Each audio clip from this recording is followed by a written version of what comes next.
Et si la route la plus périlleuse du pays devenait soudain l'épicentre d'une résurrection collective? À Sirba, alors que le crépuscule incendie le ciel d'orange et de pourpre, plus d'une centaine de camions, un immense serpent d'acier et de poussière, progressent lentement sur la terre rouge, glissant vers un destin incertain. Une telle colonne, longue de plusieurs kilomètres, attire tous les regards et réveille aussi bien la peur que l'espoir dans les villages alentours.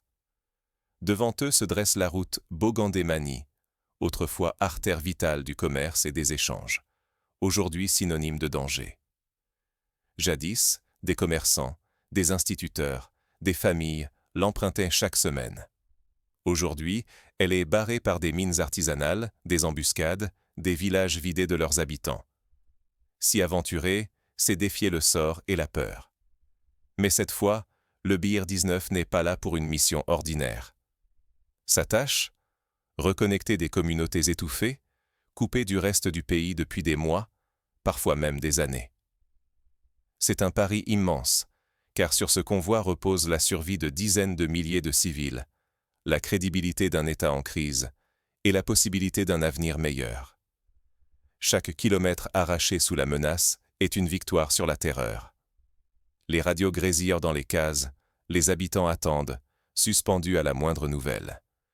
Si la mission échoue, l'espoir s'effondre, mais si elle réussit, c'est la renaissance d'une nation, portée par l'audace, la solidarité et la volonté de surmonter la peur. Comment cette marche à haut risque est-elle devenue le tournant d'un peuple tout entier? Au cœur de la nuit, chaque décision prise par le BIR 19 pèse plus lourd qu'une cargaison d'or. Mais qui sont ces hommes, et quelles stratégies inédites ont-ils choisi pour briser le cycle de la peur? Les rumeurs filent entre les cases plus vite que les camions ne roulent. Dans des villages comme Wapassi, Kulpisi ou Zougou, une région entière retient son souffle, paralysée par l'angoisse.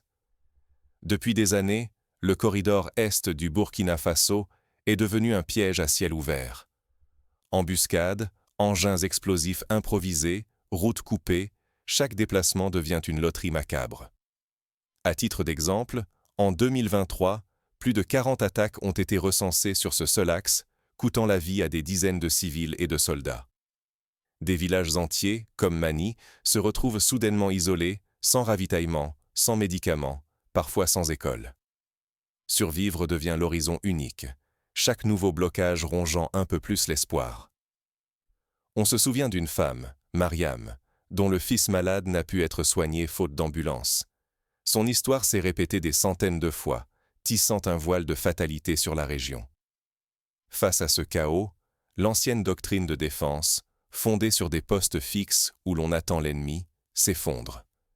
Rester immobile, c'est céder du terrain jour après jour, laisser la peur gagner du terrain. L'histoire militaire regorge de tels exemples, du Vietnam à l'Afghanistan.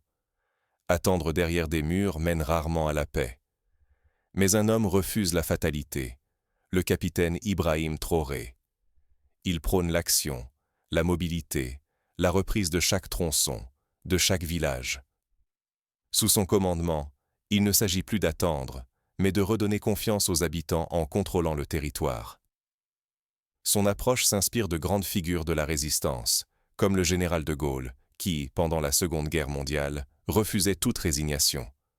La menace la plus insidieuse n'est pas seulement l'ennemi armé, mais la rupture avec le monde, l'effondrement social et la peur qui s'installe durablement. À force de vivre repliés, les villages se vident, les marchés meurent, l'éducation s'arrête et la société se fissure. Pourtant, le vent tourne.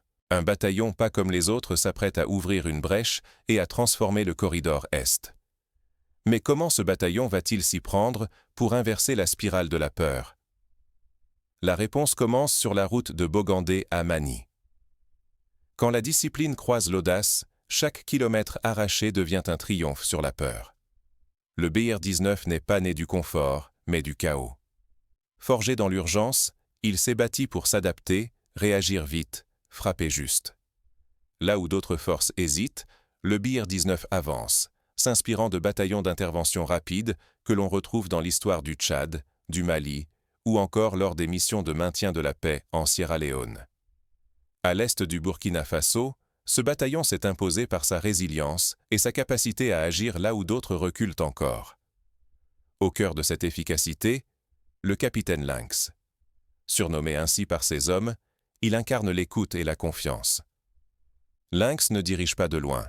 Il avance en tête, partage le danger, consulte les guides locaux, sans la tension du terrain. Sa légitimité ne tient pas au grade, mais à l'exemplarité, comme le colonel Schunderfer en Indochine ou les chefs de peloton des unités d'élite. La préparation du convoi fut chirurgicale. Pas de place à l'improvisation. Chaque véhicule inspecté, chaque mètre de route scruté, chaque rumeur locale analysée. Avant d'avoir franchi 10 km, les équipes du BIR-19 ont détecté et neutralisé 5 engins explosifs artisanaux.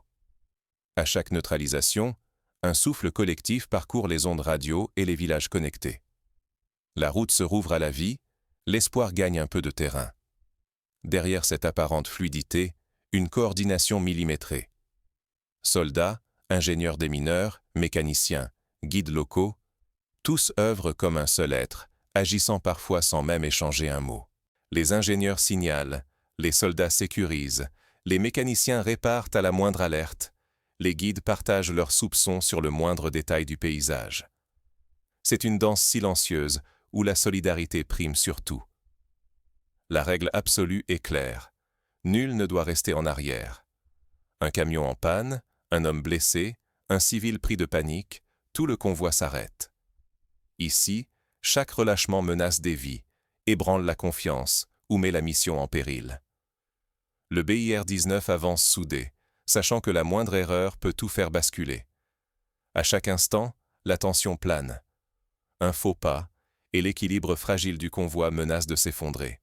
Vie, réputation, espoir. Car le BIR-19 ne transporte pas que des vivres ou du matériel. Il porte la promesse d'un avenir où la peur n'est plus la loi. Mais à mesure que le convoi s'enfonce sur la route de Bogandé-Mani, une nouvelle menace se profile. Même la meilleure préparation ne peut tout prévoir. Un jour, au détour d'un virage, un animal mort sur la route signale un possible guet-apens. Plus loin, un silence soudain des oiseaux inquiète les guides.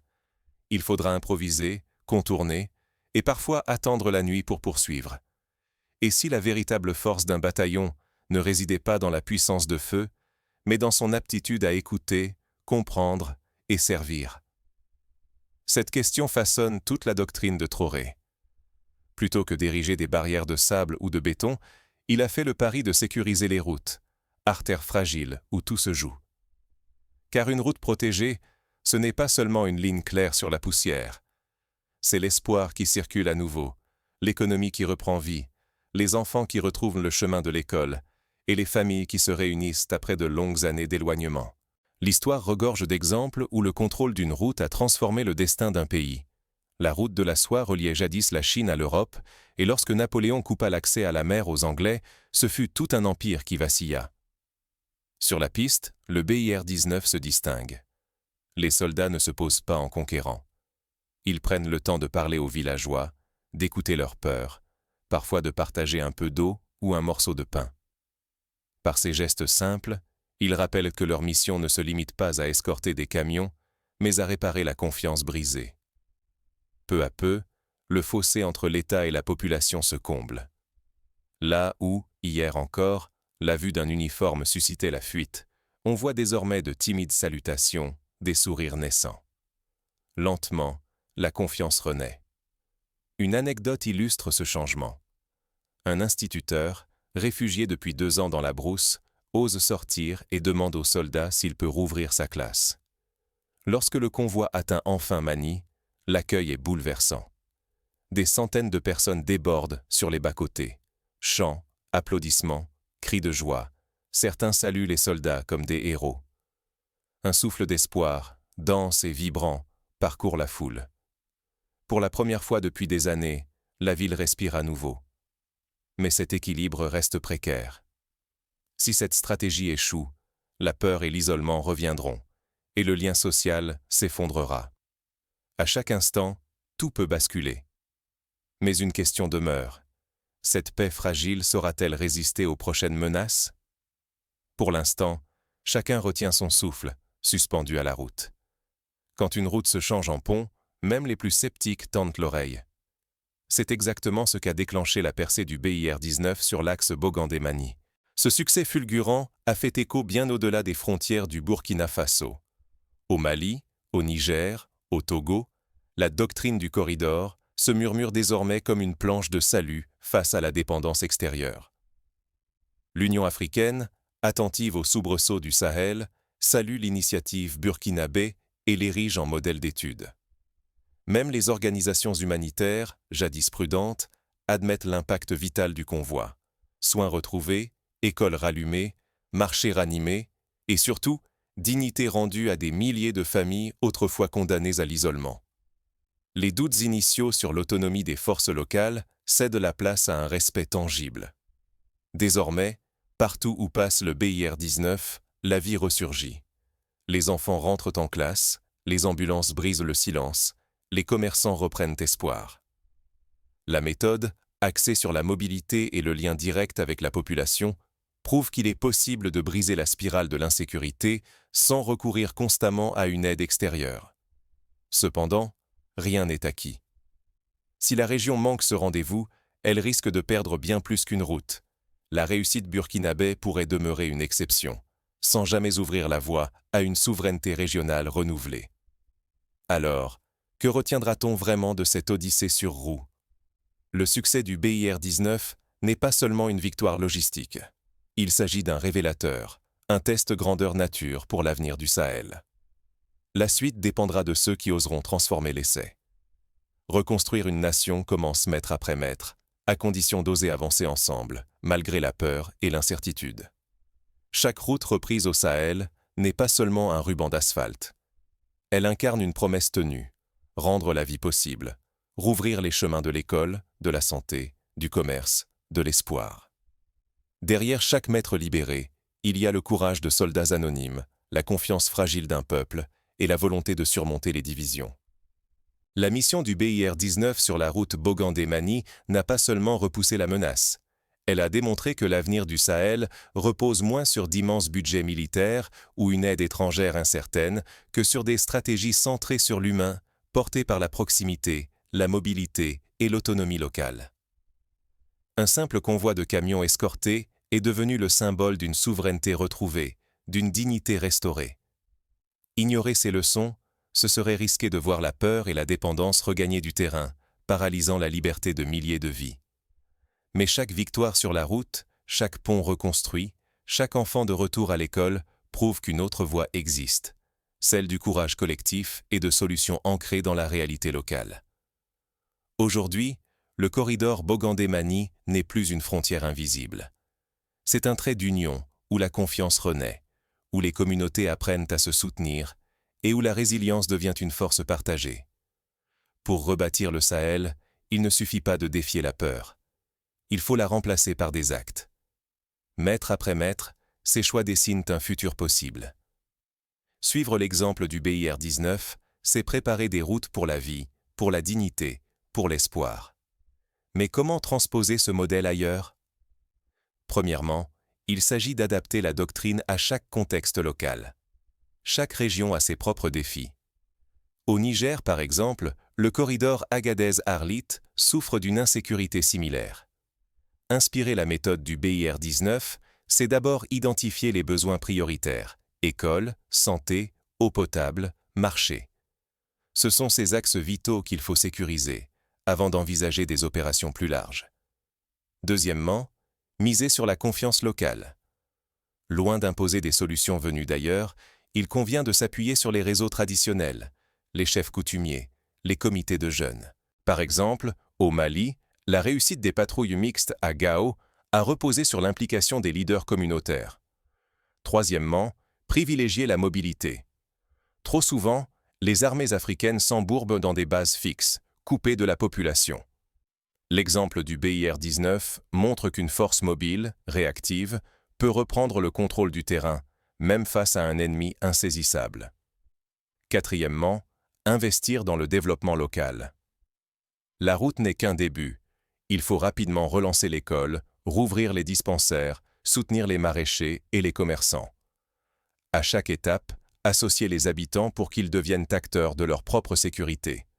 Enfin, documenter et partager les résultats.